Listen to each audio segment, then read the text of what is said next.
The northern border city had always carried the scent of storms. Salt clung to its stone alleys, and the wind moved through the harbor like a restless animal, rattling chains and gnawing at worn wooden beams. Nights fell early and left the streets washed in a dim, metallic glow from lanterns that never fully pierced the mist. It was a place where people learned to keep their heads down and let silence fill the gaps where comfort should have been. Lena Mears belonged to this silence more than she ever belonged to her own family. Her birth had been a disappointment whispered behind closed doors. Her parents came from an old lineage of shifters, wolves whose bloodlines stretched back before the city had walls. Expectations had clung to her before she could breathe, yet she arrived fully human, without even a flicker of shifting energy beneath her skin. Relatives searched her eyes for a glint of inherited power, pressed her small wrists as if a dormant beast might pulse beneath them. Nothing stirred. As she grew, the absence became louder. What began as worry turned to embarrassment, then to a quiet resentment that never needed to be spoken aloud. At 16, the world drew its line under her worth. A physician from the Central District examined her with clinical detachment and announced she would never bear children. The verdict felt colder than the wind coming off the sea. Her parents did not protest, nor console. They merely accepted it with the weary resignation of people who believed the universe had confirmed what they suspected all along. From that moment, neighbors stopped asking about her future. Potential matches evaporated. Teachers lost interest. Even the wolf-born children in the neighborhood grew bolder in excluding her from their games. She became something the city acknowledged only in the periphery, like a faded mark on an old map. Despite this, Lena survived. She learned to navigate between people like a shadow slipping between lantern posts. She worked at the port counting cargo manifests, her fingers stained with ink and sea grit. At night, she took extra shifts in an apothecary, measuring powders and washing glass vials until dawn bled pale over the horizon. Home offered no refuge. Her parents' marriage fractured under unspoken tensions until her mother finally left, and her father drowned himself in debt and cheap liquor. Lena lived around the ruins of their choices, sweeping broken bottles aside and mapping out her own path through habit rather than hope. She carried a quiet talent that no one valued. Her mind linked details the way some people tied knots or wove nets. She noticed patterns in storms, in foot traffic, in how certain faces appeared before trouble followed. She tracked threads through moments without trying, as if she observed the world from a height others couldn't reach. But in a place where power meant claws and lineage, a sharp mind was worth little. The city's equilibrium shattered when the killings began. Bodies were found drained, not only of blood but of vitality, as if something had hollowed them from the inside. The victims were both human and shifter, chosen without preference. Fear spread through the districts faster than the authorities could control. Rumors circulated of creatures older than wolves, of shadows that moved against the wind. The central office sent patrols into neighborhoods that had rarely seen law enforcement before. Doors closed earlier. Streets emptied. The city held its breath. One storm-lashed evening, armored guards appeared in Lena's quarter, moving door to door with clipped efficiency. They carried lists of names tied to debts, obligations, and unanswered summons.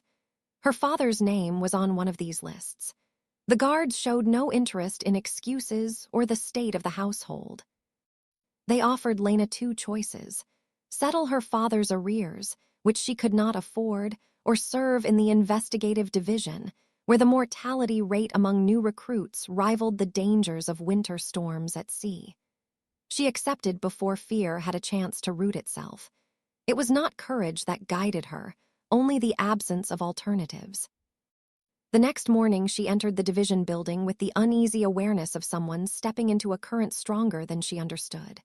The halls smelled of steel filings, wet coats, and old paper. Files were stacked taller than her shoulders. Officers with tired eyes moved like people who had forgotten how to sleep.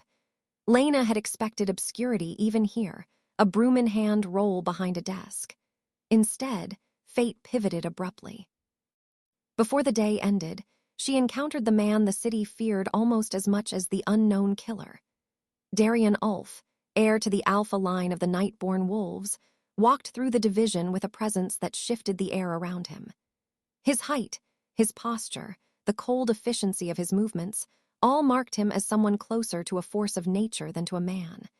Even the shadows reacted, stretching subtly toward him, as if acknowledging a familiar master.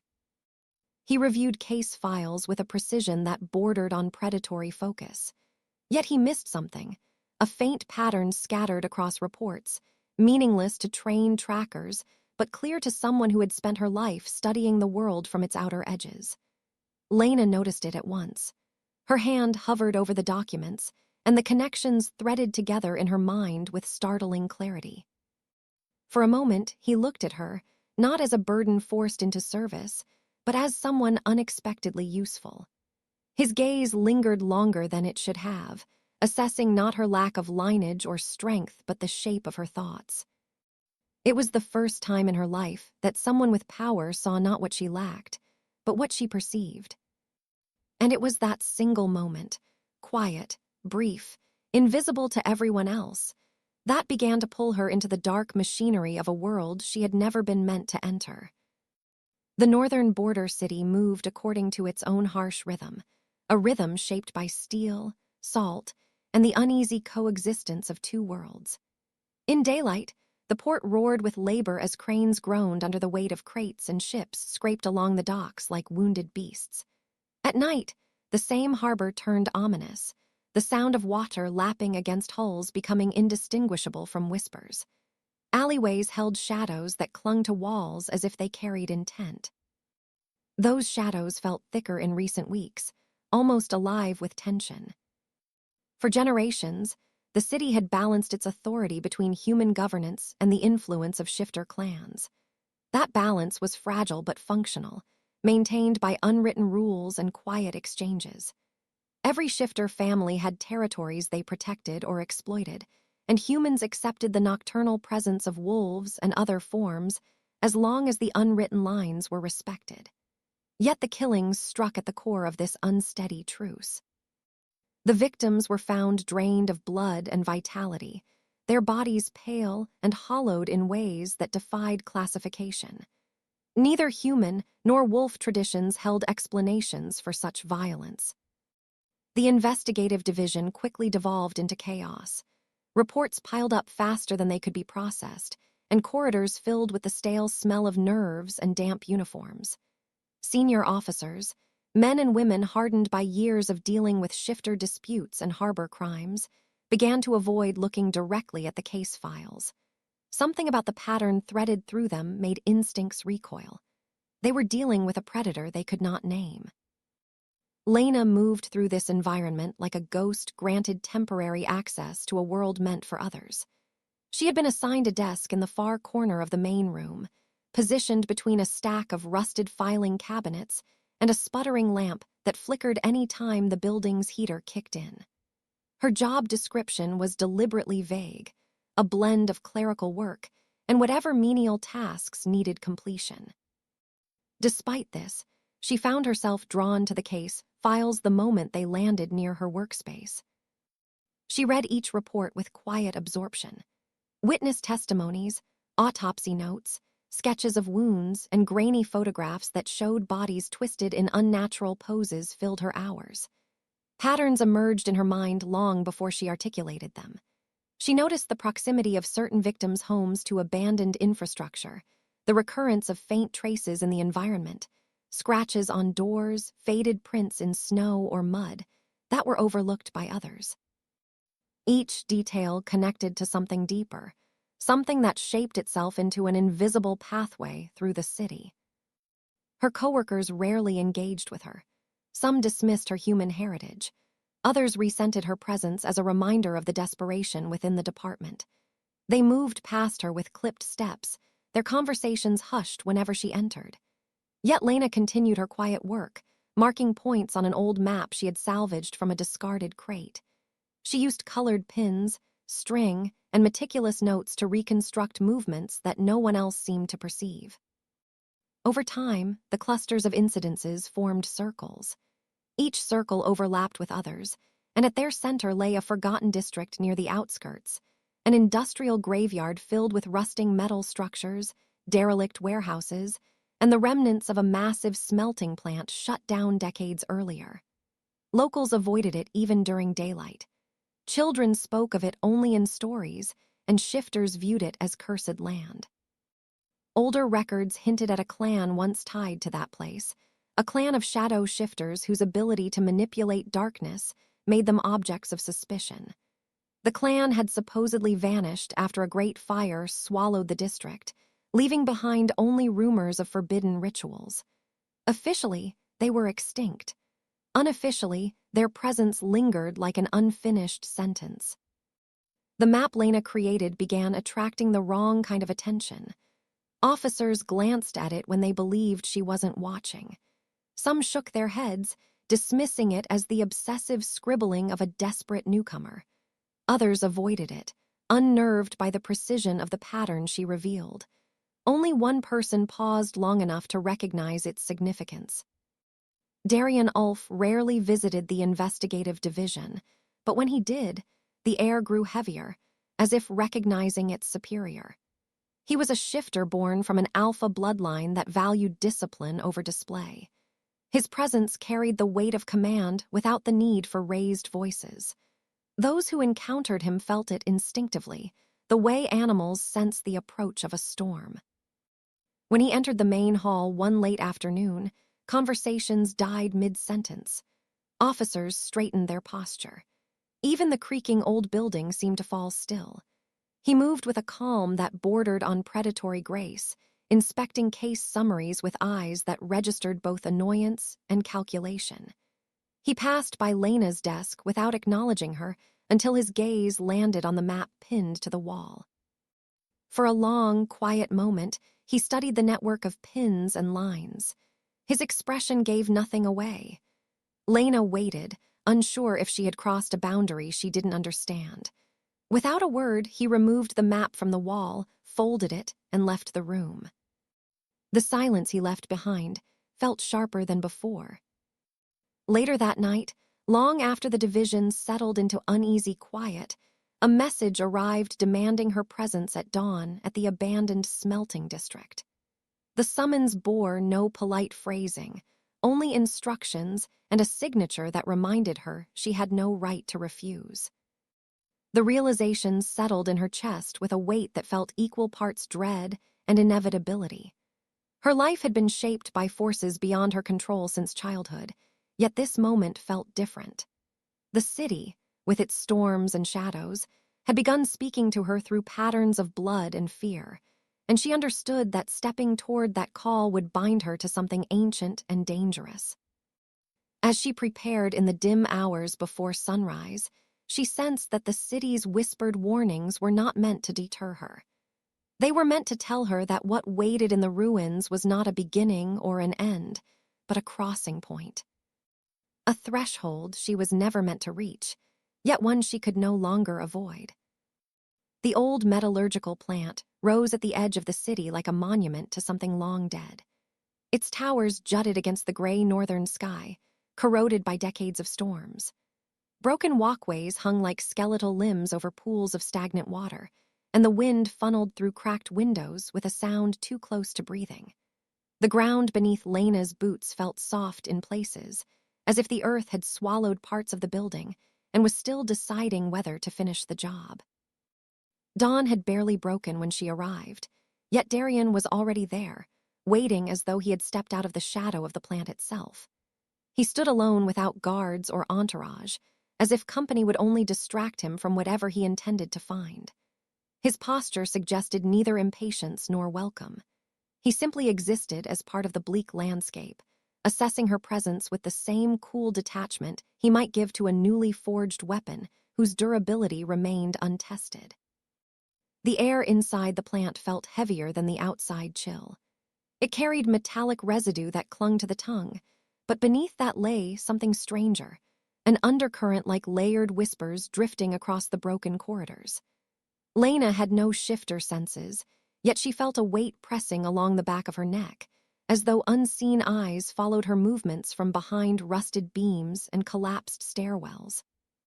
Dust motes moved in erratic patterns, swirling against currents that did not belong to any natural flow of air. Darian navigated the interior with a confidence that suggested familiarity, though Lena sensed it was not comfort that guided him. He moved with subtle tension, the posture of someone returning to a place tied to memory or warning. His steps were quiet but deliberate, and the shadows seemed to recede or gather around him depending on the angle of the failing light. The first signs of disturbance appeared in the central processing hall. The floor held faint markings etched into the concrete, not carved by tools, but scraped by something with precision. Thin lines intersected and curved into shapes that felt too intentional to be random. They resembled symbols she had once glimpsed in old case documents referencing the extinct shadow shifters, a clan said to manipulate darkness and consume life without leaving blood. Lena crouched over the markings, the cold of the floor seeping through the fabric of her trousers. The symbols were arranged in a sequence that spoke to her not through language but through sense, as if her mind recognized their structure before she consciously interpreted them. The cycle they depicted was stark. Hunger escalating into pursuit, pursuit turning into renewal, renewal collapsing into hunger again, a loop without release. And then there was another symbol buried within the pattern, one that stood out from the rest. She recognized it from ancient references she had read in fragmented texts stored in the division's archives. The term associated with it resurfaced, unbidden in her mind: conduit. A rare designation for humans whose minds could bond with shifters through perception, and will rather than blood or force. Conduits were feared for their potential to amplify or destabilize the inner beast of a shifter, capable of extending power or unraveling it entirely. Her pulse quickened with the realization, and Darian noticed. His gaze sharpened, losing its usual veneer of controlled aloofness. In its place emerged something colder and far more assessing, an interest edged with predatory calculation. He watched her as though weighing possibilities she could not yet decipher, possibilities tied to the symbol beneath her fingertips. Before either of them could explore the pattern further, a metallic reverberation echoed through the plant, rolling across the hall like a warning. The sound originated deeper within the labyrinth of corridors, far beyond the areas open to natural decay. It carried an irregular rhythm, almost like steps but too light for any ordinary creature and too smooth for machinery. Lena turned instinctively toward the far corridor. In the dim light, she glimpsed movement, a ripple of darkness detaching from the deeper shade, shifting with unnatural fluidity. A pair of eyes glinted for the briefest moment, reflecting a silver-white glow that did not belong to any known species of shifter. The gaze held hers with chilling intelligence before the figure dissolved back into the shadows, disappearing as though the darkness itself had swallowed it. The air seemed to recoil in its wake, leaving behind the faint scent of frozen earth and something older than decay. Darian stood very still, his attention fixed on the direction the creature had fled. He did not look surprised. If anything, there was a grim recognition in his expression, a resignation that the threat he had hoped to remain buried was rising again. His jaw tightened as he examined the last place where the silver eyes had been, tracing residual energy patterns only wolves or trained sensitives could sense. On the way back toward the city, the weight of the factory clung to Lena like damp frost. She felt altered, as if the shadows within that place had stretched toward her and marked her in ways she couldn't yet comprehend. A tension thrummed beneath her skin, whispering that the creature had not simply noticed her, it had singled her out. The sensation lingered with a cold persistence that felt too deliberate to be coincidence. Darian walked ahead of her, silent, but the air around him carried unspoken acknowledgement. He had seen her read the symbols. He had watched the factory respond to her presence. He knew, perhaps even before she did, that the path she had stepped onto would entangle her in the resurgence of something ancient. And though he did not voice it, His measured glance told her one unmistakable truth. She was no longer on the edge of the investigation. She was now central to it, bound to forces he had fought for years to keep dormant. The city tightened around itself as the killings moved inward. What had begun in the outskirts, in forgotten alleys and derelict districts, began to surface closer to the heart. Bodies were found not only in the drowned edges of the harbor or the blind spots between warehouses, but near market routes, near tram lines, near places where people still pretended to feel safe. Each new report pulled the circle tighter, and with it, the illusion that this was a distant problem dissolved. People demanded protection with a desperation that stripped away politeness. Human councils sent urgent requests, and shifter representatives answered with sharp-edged accusations. The clans murmured about human negligence, about lax patrols, about hidden agendas. Humans whispered back about feral wolves and old magic slipping its leash. Meetings lengthened, tempers frayed, and promises thickened the air like smoke. None of it stopped the empty-eyed bodies from appearing with relentless regularity. Inside the central building, fear rearranged itself into controlled procedures. Patrol rotations doubled. Curfews were suggested, then imposed. Files multiplied, but meaningful leads remained scarce. The same patterns repeated. A victim drained of something vital, marks that defied consistent classification, residues that unnerved even seasoned shifter trackers. What had felt monstrous now began to feel methodical. Darian held the surface of control with the discipline of someone who understood that any visible fracture would become an invitation. To the human council, he presented the image of a calm, calculated alpha. To his clan, he maintained the stance of a leader who knew more than he let on. But the strain etched itself into the smallest details. His eyes stayed sharp, but a deeper exhaustion shadowed them. His voice remained steady, but pauses lengthened in ways that suggested constant internal recalculation. Most telling of all, his shadow began to misbehave. It had always moved with him, a natural extension of his presence, dense and steady even in dim light. But now, in lamplit rooms and narrow corridors, it sometimes lagged by a half-second, as if reconsidering each movement. At other times it seemed to stretch a fraction too far, reaching toward corners or thresholds it should not have touched. On rare occasions, when the lighting was diffuse and uncertain, it trembled along its edges, as if something inside was trying to detach. Darian noticed first and dismissed it as fatigue. Then he noticed it when he was not tired. When he stood alone in his office, still as stone, his shadow occasionally rippled along the floor like disturbed water. When he walked down certain streets, it lengthened unnaturally, sliding over cobblestones in a way that made other shifters avert their gaze. Something inside him acknowledged a threat that logic had not yet fully outlined. Lena saw these changes in fragments. She encountered him in liminal spaces more and more often.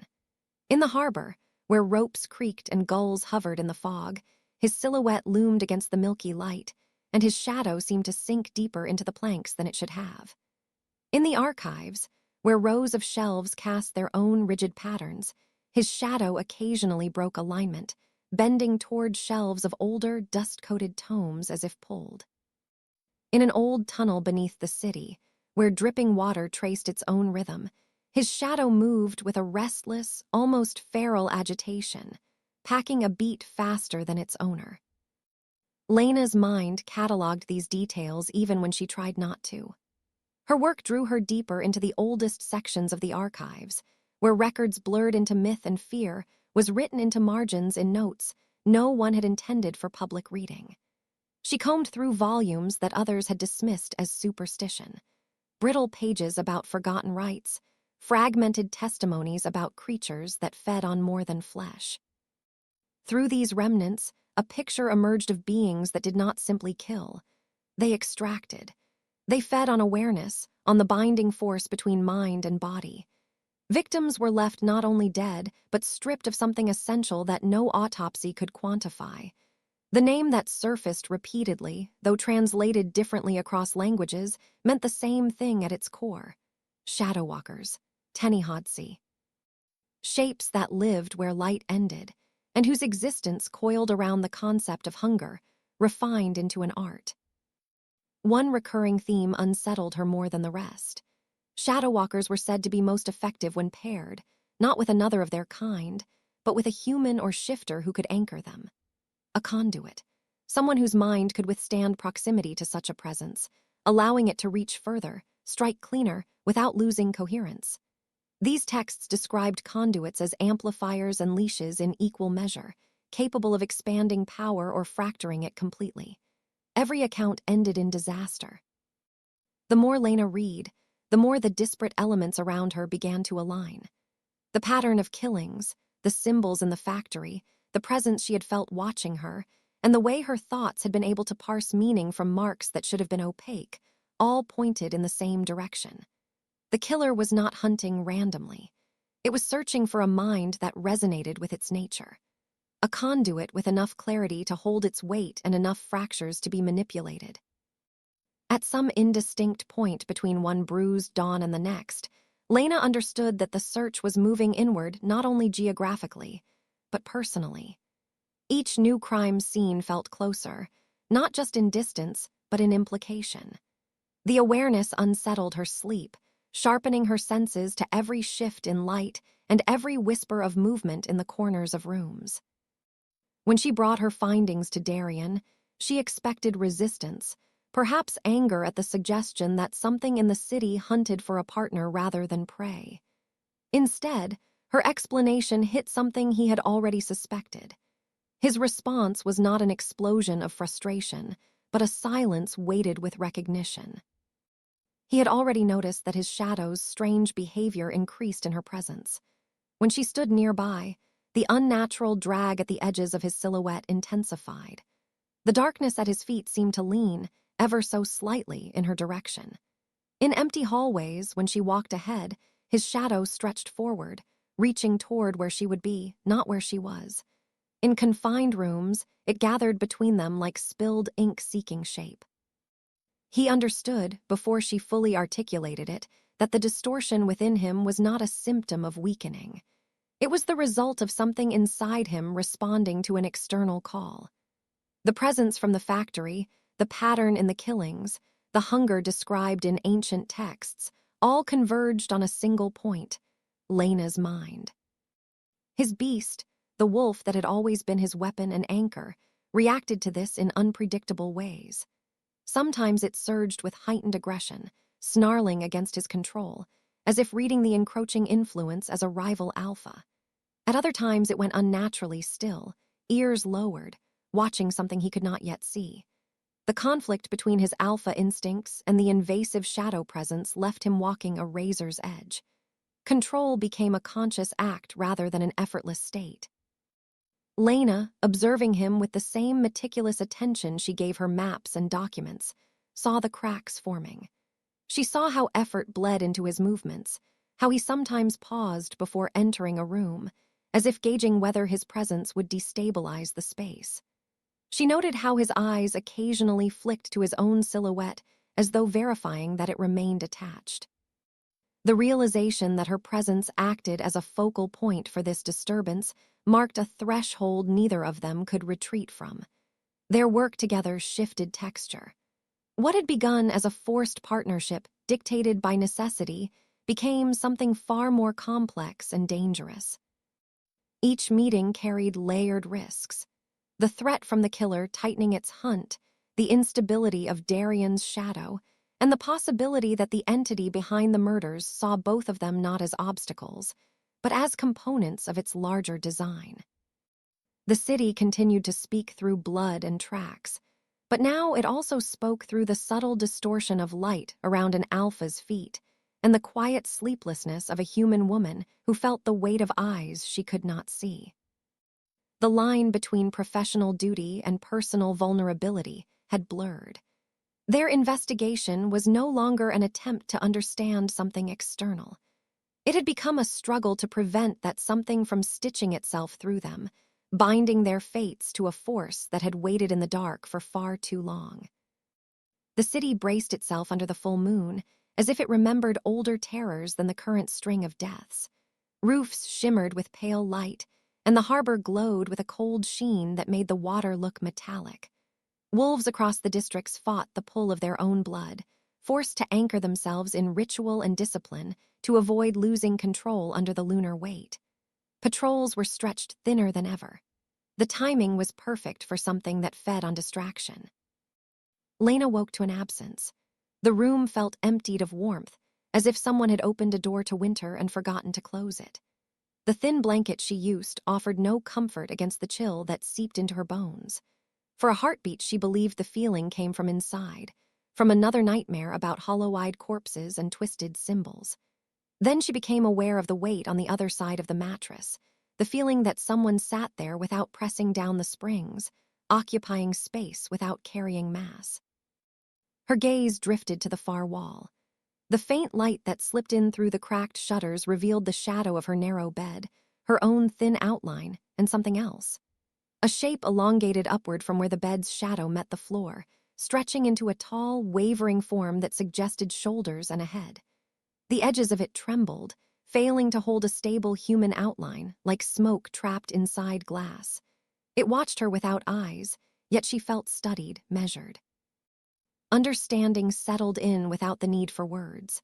The killer, or what guided it, had chosen to come to her not as flesh but as absence, using the one night when shadows were sharpest and wolves were busiest. Whether it was the creature itself or a fragment of its will no longer mattered. Its presence in her room meant the search had ended. It had found the mind it wanted. Lena lay still long enough to feel the intent in the air. There was no immediate lunge, no suffocating pressure of attack.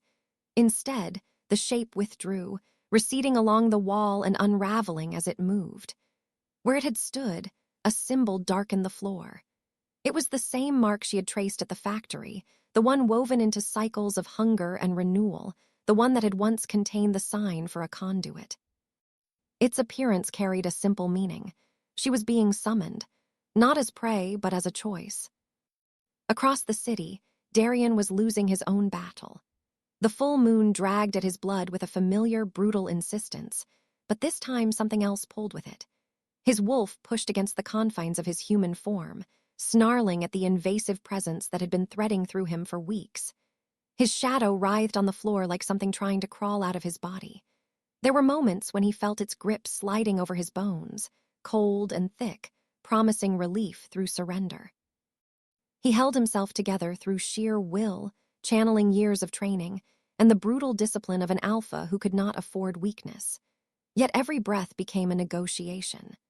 The city hummed under the moon, its shifters occupied with holding their own beasts in check, and in that cacophony of suppressed power, the foreign shadow inside him grew bolder. It tugged toward a direction beyond the walls, toward a place on the outskirts that had already become a nexus of dread. When word reached him that Lena was gone from her quarters, the tenuous balance shattered further. Panic for her safety sliced through the internal static like a blade, giving his mind a focus sharper than the pull of the moon. He felt, with sick clarity, that the thing inside him knew where she had gone.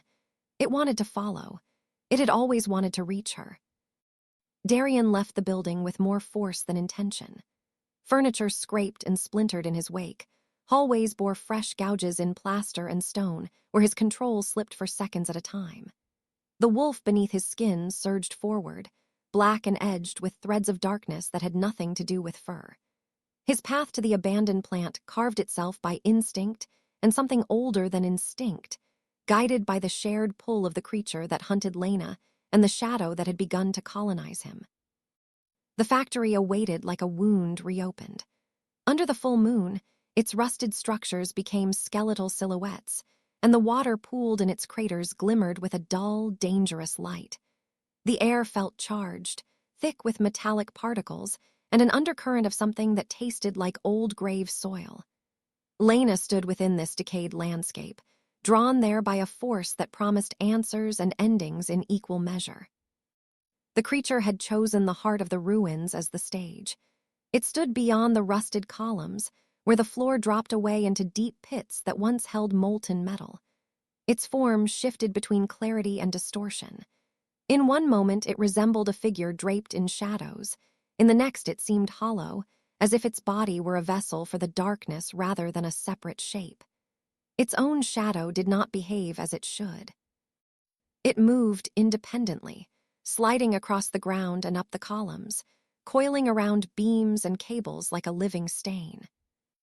Its presence pressed against Lena's perception without using sound. Concepts formed in her mind fully formed. The offer of connection, of shared power, of a bond that would allow it to extend its reach into the world with her as its anchor. It promised longevity measured in centuries, a mind that would never fracture under the weight of its knowledge, a position beyond the fragile politics of clans and councils. It framed her sense of otherness, her history of being unwanted, as proof that she had been shaped for this role. Few minds survived proximity to a shadow walker, the impression insisted. Hers had. She stood between the creature and the yawning pits, the wind pulling at her clothes and hair. Somewhere behind her, at the edge of the ruined hall, she felt Darian arrive before she heard him. His presence was no longer a clean, disciplined force. It burned and crawled simultaneously. His body had not fully shifted, but his wolf had broken many of the internal restraints. Black fur rippled along his arms and shoulders, claws threatened the skin of his fingers, and his eyes held the layered intensity of both man and beast. The invasive shadow coiled through him like a second spine, threading through muscles and bones, tinting his aura with that same grave cold darkness. He had not come as a calm protector. He had come as something on the verge of becoming what he feared. The creature did not retreat at his arrival. It barely acknowledged him, treating his presence as inevitable rather than threatening. Its attention remained fixed on Lena, as though Darian were a consequence, not a variable. The message that pressed into her mind shifted, turning the offer into urgency. It framed itself as salvation for both of them. For Darian, whose shadow was already compromised, and for her, whose mind stood at the threshold of being claimed willingly or by force. Lena's fear sharpened into clarity. She saw not the seductive surface of what the creature promised, but the cost inscribed in the trail of bodies it had left behind. Those hollow eyes in the reports, those drained forms in the morgue, were not evidence of crude killing. They were discarded attempts, failed test subjects in its search for a suitable conduit. Each life had been a step toward this night, toward her. In that realization, the glamour of power stripped away, and she saw the shadow walker as it truly was. A predator that wrapped comprehension in finery to make surrender feel like ascension. The choice presented to her was simple and absolute. She could step toward the creature and end the hunt, allowing it to root itself in her mind, or she could step away and risk whatever violence it unleashed in response to refusal. Between those two options stood Darian, pulled in opposite directions by wolf and shadow, losing ground by the heartbeat. The decision, when it came, made almost no sound in the world. Lena's body moved before she fully formed the thought, guided by an instinct that felt older than fear. She stepped back, toward Darian, aligning herself with the unstable force rather than the cold, calculated certainty offered by the Shadow Walker. The reaction was immediate and visceral. The creature's shadow reared, tearing away from the columns and floor as though a dam had shattered. The factory shuddered with a wave of invisible pressure that rattled rusted beams and sent loose metal crashing to the ground. A sound tore through the air, not quite audible yet felt in bones and teeth, a fury that vibrated in the hollow spaces of the plant. The Shadow Walker surged forward. Its body and shadow moved together and apart, merging and dividing as it crossed the distance with predatory speed. It hurled itself toward them, not with the mindless rage of a cornered animal, but with the precise violence of something that believed itself wronged by destiny. Darian met the charge. There was no longer any point in pretending his shadow was under control. He let the wolf break free as much as he dared, limbs lengthening, muscles thickening, bones shifting under skin. Black fur erupted, threaded through with streaks of unnatural darkness that did not catch the moonlight but seemed to absorb it. His silhouette grew massive, a warped echo of what a wolf should be, its edges blurred by tendrils of shifting shadow. The clash turned the factory into a living storm. Impact shook the floor, sending cracks spidering through old concrete. Metal screamed under the force of bodies slamming into columns. Sparks flew as claws raked across rusted steel. The Shadowwalker's touch corroded whatever it grazed, leaving surfaces pale and brittle as if energy had been sucked from them. Darian's strikes carried raw physical power, but every contact threatened to deepen the link between his internal invading shadow and the creature's essence. Lena stood on the edge of the maelstrom, every impulse urging her to flee, yet every deeper instinct forcing her to stay. She understood something that neither brute strength nor ancient magic accounted for. The Shadowwalker and the infection in Darian's shadow were connected. If he lost himself to the darkness inside him, they would no longer be battling an invader. They would be watching a transformation. So she focused not on the creature, but on him. She anchored herself in memories of his earlier control, in small details others might have overlooked. The way he had deliberately slowed his breathing before entering hostile negotiations, the measured stride he had used to cross a room full of hostile eyes without triggering an attack, the restrained precision with which he had handled the map she had drawn. She held on to the image of him not as a beast, not as an alpha, but as a man who had chosen structure over chaos his entire life. In the din of battle, her thoughts pressed outward, a wordless insistence that cut through fear. She reached for him not with hands or shouted commands, but with the steady, relentless presence of her mind. She refused to see him as a vessel for the Shadowwalker's influence. She refused to accept that the only ending was his surrender to that darkness. The link that formed was not formal or mystical in any ritual sense. It felt like aligning two frequencies, forcing them into resonance by will alone. She held on to the part of him that recoiled from the creature, amplifying it, feeding it definition whenever his form wavered at the edges and threatened to match the Shadowwalker's unnatural fluidity. Each time his shadow surged outward more violently than before, she pushed back, reminding his instincts that not all calls had to be obeyed. The fight dragged time into strange shapes. Seconds stretched, packed with movement and collision and the scrape of claws on steel. The Shadowwalker tried to press into Darian's shadow, to merge fully, turning him into the perfect bridge between itself and the physical world. But each attempt met resistance that did not come solely from his wolf or his training. Lena's mental grip, fragile yet relentless, held the door half shut. Eventually, the plant bore the scars of their conflict. Columns bent at unnatural angles, walkways hung by a single support. The air smelled of ozone, rust, and something scorched that belonged more to spirit than matter. The Shadowwalker's form flickered, its edges fraying as its repeated attempts to fuse with Darian failed. It strained against an anchor it had not anticipated, a mortal mind that refused to be claimed. The creature's shadow buckled, thinning under the strain. Its efforts to envelop Darian weakened, then faltered. The final moments of the battle did not explode outward. They imploded. The Shadowwalker's presence collapsed in on itself, its shadow tearing like fabric caught on jagged metal. It retreated not by choice, but as if dragged back into a narrower existence, forced away from the city, from its nearly claimed conduit, from the wolf who would not fully yield. When the echoes faded, the factory settled into a broken, echoing quiet. Dust drifted slowly through beams of moonlight. Twisted metal creaked in occasional protests. Darian stood at the center of the devastation, shifted but not entirely consumed. His shadow clung to him raggedly, still darker than it should have been, but no longer moving with an independent will.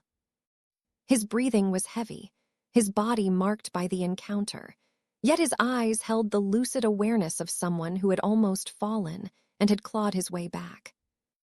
Lena's legs trembled, but she remained upright, her mind ringing with the aftershock of maintaining a connection that had walked the edge of destruction. She understood that she had not defeated the Shadowwalker. That kind of ancient hunger did not simply vanish. but she had prevented its immediate victory. She had kept Darian from crossing a threshold he would never have returned from. Her role had not been to fight with claws or teeth. It had been to hold a line inside another person, to refuse the narrative that power had tried to impose on them both. And in doing so, she had become exactly what the creature had sought, a conduit, not for it but against it. When the night finally broke and the echoes of the last impact faded, the factory no longer resembled a building. It lay in on itself like a carcass, ribs of twisted steel jutting from concrete, roof collapsed into jagged planes, floors cracked open as if something beneath the city had pushed upward and then retreated. Rain seeped through gaps that had never known the sky, falling in fine, cold threads onto exposed beams and shattered glass. The air carried the mingled scents of rust, ash, and wet stone, and beneath them a faint trace of something that no longer had a form but had not fully let go. The Shadow Walker was gone. Its presence had withdrawn beyond what even shifters could detect, leaving behind only that thin taste of burned darkness, like the memory of smoke. No more bodies appeared in alleys or near the harbor. Patrols searching the ruined districts found no fresh signs of drained life. The relentless, calculated hunger that had circled closer with each passing week had simply stopped. In the center of the devastation, Darian lay among the debris. His body had forced itself back into human shape with slow, punishing effort, every bone reset under the weight of gravity rather than will. His clothes were torn, skin marked by deep gashes and bruises that bloomed darkly beneath the grime. His shadow clung close, no longer stretching or shaking, but its edges were frayed, as if it had been torn and stitched together too quickly. He was conscious, though barely. His strength poured out into a fight that would never be recorded honestly on any official report. Lena remained upright longer than she should have, then sank to the ground beside him when the trembling in her legs made balance impossible. Her vision blurred at the edges, the world narrowing to the sound of her own breathing and the steady, battered rhythm of his. Inside her head, the strain of holding their connection left a lingering hum, like the air after lightning had struck nearby. She understood, with a clarity that cut through the exhaustion, that the bond forged in the factory was not an accident. She had not been a random human caught in the crossfire. She had been the fulcrum on which the night had turned. Ancient clans had feared conduits for centuries. The stories in the hidden records described them as catastrophic possibilities, as weapons or curses depending on who used them. None of those stories had told of a conduit who chose to anchor one person rather than surrender to a nameless force. Yet that was what she had become, not in theory, but in the brutal, undeniable reality of the collapsed factory and the living alpha at its center. The city did not heal quickly. It adjusted, which was different. The memory of that night settled into its bones, changing the way people walked its streets and the way they looked at the meeting point between light and shadow. The destruction of the factory drew attention first. Its ruins could be seen from nearby districts, an ugly wound of broken metal and concrete against the sky. Children tried to turn it into a dare. Adults insisted it be sealed. Councils debated whether to erase it entirely or leave it as a warning. The compromise left it fenced, marked, and patrolled, a physical reminder that something old and hungry had touched their world and might, one day, try again. Within the central building, the aftermath shaped itself into rules. Official statements admitted less than the truth, but more than they once would have. People learned that there were forces older than the clans and stronger than any one alpha, and that human structures, no matter how carefully built, were not designed for what had pressed against them that night. The investigative division gained new authority to track supernatural anomalies. A joint council formed, bringing human officials and clan representatives into the same room not for ritual, but for survival. Darian played a central role in these shifts. His authority over his clan remained, but the certainty behind it had altered. He no longer wielded his power with the unspoken assumption that it could manage any threat. The experience in the factory had carved that arrogance out of him, leaving something more dangerous behind. a leader who knew the limits of what his teeth and claws could solve. He pushed for cooperation, not out of idealism, but out of pragmatic fear. He had felt what came from beyond the known. He understood no single group could stand alone against it. He also carried a private change, invisible to most. He could not look at his own shadow and see only a curse anymore. It remained scarred by the night, darker in places, softer in others, occasionally rippling when his attention wandered toward darker thoughts. But he knew now that he had not withstood the Shadowwalker by strength alone. He had been held in place by someone who had no wolf, no bloodline advantage, no inherited weaponry. The connection to Lena had anchored him when everything within him had threatened to break apart. Lena's position shifted as well, though not with the same formal recognition. On paper, she became an official member of the investigative division, assigned to cases involving irregular magical phenomena, and more pragmatically, to anything that made seasoned officers uneasy. In practice, she existed on a threshold few could define. Some spoke of her with reverence, as the woman who had held the Alpha back from the brink. Others whispered that she had been the reason the Shadowwalker had come so close at all. Neither perspective grasped the full truth. The rumors wound through the corridors and streets. They called her the human who had stopped a monster, the failed shifter who had become something worse, the anomaly who proved that bloodlines were no longer enough to keep the city safe. People watched her when she walked with Darian, their gazes drawn not only to the Alpha's presence, but to the way his shadow settled near her feet, almost as if it recognized her. The unease did not stop her. She had lived most of her life under the weight of other people's judgments. This time, at least, they were afraid of something she had chosen rather than something she lacked. She worked late more often than not, the glow of lamps turning stacks of files into looming silhouettes that filled the walls of her small office. She tracked faint disturbances other shifters dismissed as bad instincts. She marked patterns that flickered at the edge of the city's new order, subtle shifts in how shadows behaved near specific locations or how animals reacted to certain districts. She knew the Shadowwalker had withdrawn, not died.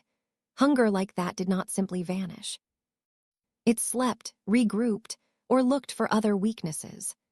Her task became not to wait for its return in fear, but to understand enough to recognize its traces long before it reached another factory or another night like the one that had already cost so much. Darian came to her often under the guise of reviewing cases or strategies. Their meetings rarely required words beyond what the work demanded. There were moments when he stood beside her desk, reading over a report, and the room seemed to narrow to the steady rhythm of their breathing. His presence no longer made the air feel heavier in the same oppressive way it once had. It felt more like pressure at her back, not forcing her forward but reminding her that she did not stand alone at the edge of what they were learning. Nights held a new weight between them. He visited when the building grew quiet, when most of the staff had gone home to families or dens. He offered new files, updates from the clans, fragments of unusual reports from the outskirts. Sometimes he brought nothing but himself and an unspoken request for silence in her company. She never asked for explanations. She understood that something inside him still leaned toward the abyss they had touched, and that her presence pulled him back from it in a way neither discipline nor duty could. Life continued, but it did not return to what it had been. The balance between humans and clans shifted into something more uncomfortable and more honest.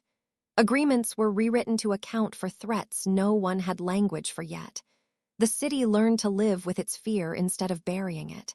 That was the new order, one that acknowledged fragility as much as strength. The price for that clarity seeped into Lena's own body as months rolled forward. The strain from the factory did not leave without imprint. Headaches settled behind her eyes on days when the city's ambient magic stirred too sharply. She slept lightly, waking at the slightest shift in shadows across her ceiling. Her mind, once an observer tracing patterns from a distance, now lived at the center of them. Some nights she felt the echo of the Shadowwalker's attention at the edges of her consciousness. not as a threat, but as a reminder of what she had refused. Then, unexpectedly, something else rooted itself in the space that terror had once occupied. It started quietly, with missed days, with nausea she dismissed as overwork, with a heaviness that felt different from exhaustion. When the physician from the central ward examined her, his expression carried the same disbelief he had once worn when declaring her future closed. Tests were run, rechecked, then repeated. The conclusion refused to change. She was carrying a child. The news moved through her carefully. The girl who had once been stamped defective by clinical words and indifferent eyes felt the world tilt under her feet. She had accepted that part of her life as lost long ago, had learned to live without the hope of passing anything on. Yet now, in the wake of a night that had nearly broken her mind and someone else's soul, something new had taken root in the wreckage. The pregnancy did not erase the cost of what had happened. It did not wipe away scars or dissolve the tension between clans and humans. It came with its own edge of danger, watched closely by physicians and pack healers equally unsettled by what they could not explain. Some believed the child would be a sign of balance. Others feared it would be marked by shadow. Lena felt both possibilities and carried them in equal measure, her instinct split between fierce protection and quiet dread. Darian's reaction was not something she tried to define. The bond between them had never been wrapped in words or declarations. Yet he rearranged his life around the reality of her carrying their child, with the same grim dedication he applied to negotiating with hostile elders or enforcing new laws. He adjusted patrols to limit his time away from the city. He pushed even harder for reforms that would reduce the chances of any ancient darkness slipping through the cracks again. He appeared in the medical wing more often than logistics required, standing in doorways like a tall, silent sentinel whose presence needed no justification. Their world looked at the child as another symbol layered upon the rest. Some saw hope in the idea that a woman once dismissed as barren could now carry life, that something in the bond between alpha and so-called defective human had rewritten an old verdict. Others muttered about interference from forces beyond their understanding, that the same connection which had repelled a shadow walker now altered the most intimate laws of body and blood. No consensus formed. The city rarely agreed on anything for long. When the child finally arrived, the event unfolded without spectacle. No omens split the sky, no shadows surged in answer. The newborn cried with a strength that filled the small room and then settled against Lena's chest with a trust that made the aftermath of the factory seem briefly distant. The baby's eyes, when they opened, held a depth that made older shifters uneasy, not because they saw darkness there, but because they saw too much awareness for someone so new. In the months that followed, life did not soften into ease, but it deepened. Lena divided her time between investigations and the quiet tasks of caring for a being who knew nothing of old fears or ancient threats. Darian stood at the point where clan, council, and family intersected, bearing the weight of each. His shadow no longer twisted away from him. Instead, when he stood near Lena and the child, it settled more completely than anywhere else, as if acknowledging the center it had resisted becoming. Lena continued to write in her private notes, documenting not only strange disturbances in the city, but also the less visible markers of what they had survived. She rarely named things directly. It felt too dangerous to give some truths the solidity of ink, yet there were realizations she could not leave unrecorded. Her last entry captured the understanding that had threaded through every moment since the factory fell, and the child's first breath filled the room. Some shadows did not arrive to tear everything apart. Some came to strip away the lies wrapped around strength and weakness, to show where terror ended and something harder, quieter, more durable began. Sometimes that boundary did not stand at the edge of the city or in the ruins of a forgotten factory. Sometimes it lived inside a man who carried a beast, inside a woman the world had misjudged. And in the fragile new life, they had somehow brought into a world that now understood too well how thin the line between light and darkness truly was. Story written and directed for Dark Hearts Collection. Thank you for being part of this silence between storms. More stories soon.